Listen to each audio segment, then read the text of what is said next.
There's a peculiar problem taking place in America, and it's really causing a major problem for Glock pistols because one might argue that the ATF is handling a situation that they've never had to handle before. Something that's new. It's a new problem that they are having, and it's all revolving around the Glock pistol. And unfortunately, this problem is affecting the Glock pistol in such a way that there's federal talk of banning the Glock pistol. Now, really all of this revolves around the Glock switch because somebody in South America invented a Glock switch. And what this switch does is it's a very small part that can be placed inside a Glock pistol, and it turns a Glock pistol into a fully automatic pistol. And what the ATF has seen is that there's an increase in these Glock switches over the last 3 years by 590%. And they won't work on other pistols. They only will work on Glock. And this is causing a problem for Glock because the White House has put out a federal response team to really take a look at this while the ATF is hammering down on these Glock switches at an aggressive pace. Many people finding themselves facing severe federal prison sentences because they possess these Glock switches, especially if you find yourself making them and selling them, you're in a world of hurt. Now, the problem with these Glock switches, because one might say, well, I don't have a Glock switch, what do I care? Well, do you like Glocks? Me too. Big fan of Glock. The problem is that there is an effort by the federal government to suggest that Glock pistols, now that they know that these Glock switches are working in their pistols, that they should change their handgun to where it can't take the current Glock switch. Now, I want to share kind of a strange story that has nothing to do with Glock. When I first got out of college, I was a biology and chemistry major, and before I became a teacher, my very first job out of college, they actually recruited me while I was in college, was working for a law firm representing the tobacco industry. There was a major tobacco manufacturer, I'm not going to say their name, but they're one of the big ones. And I was always working for them, and what I did was I would go through their scientific data and assign it to certain court cases.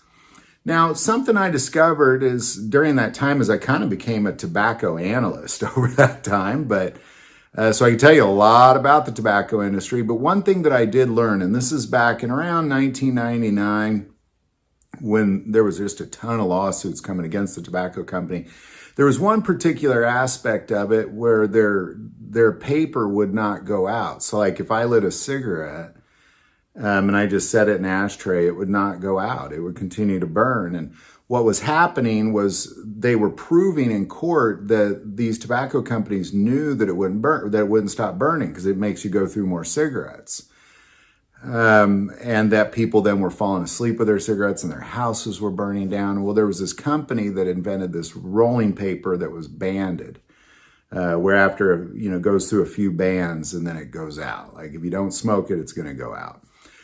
Every single tobacco company in the world switched to banded rolling papers because they knew that now that we know that the court knows, we're going to be in a world of hurt. So we have to modify our product to ensure that we can continue to sell our product and not get sued.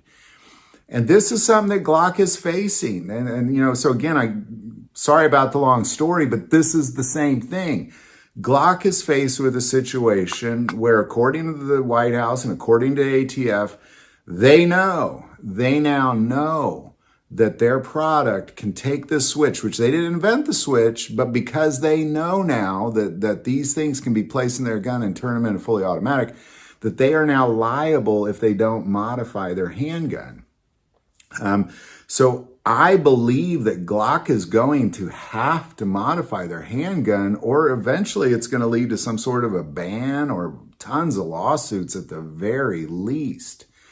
Because when these tobacco companies made this decision, it was to avoid lawsuits. It's the wise thing to do. And now that Glock knows and the federal government knows they know, I believe they're going to have to make some choices, and so they're going to have to modify their handgun. I believe in the end that by the end of 2025, if they have not modified their handgun to not take these Glock switches, I think they're going to be in a world of hurt, mostly because of lawsuits. If you are a victim of a shooting that involved a Glock switch, you're not going after the guy that shot you as far as financially, and you're definitely not going after the guy that 3D printed that Glock switch. You're going after Glock.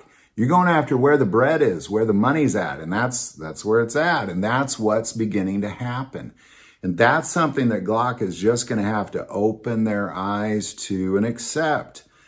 You know, the problem with modifying the Glock pistol is they really haven't made many modifications since the beginning of the Glock pistol. You know, there's been 5 generations now in most of their models.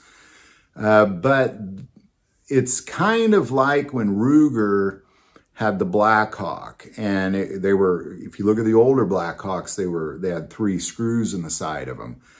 And the problem was if you dropped that gun or that hammer, you struck that hammer on an open round, it would fire. So they modified it. Now the more modern Blackhawks have 2 screws in them because of that safety block. So now you can carry 6 rounds in it. If something hits that hammer, it's not going to go off. But I would argue that that action isn't nearly as nice, not nearly as nice. And I unfortunately believe that's probably what you're going to end up with if the Glock ends up modifying the Glock, really kind of a forced modification of the Glock pistol. I think you're going to end, kind of like the Ruger, you're going to end up with something that's just not quite as good. It's going to just mess something in there up. It's my prediction. I hope I'm wrong. But I believe Glock is faced with a situation unlike any other gun manufacturer has ever faced, where because somebody else produced a device that modifies their handgun, they're going to have to change their handgun just to show, hey, we tried. And that's kind of really what it comes down to, is to stop those lawsuits and stop any effort to ban the handgun in general. So there you go.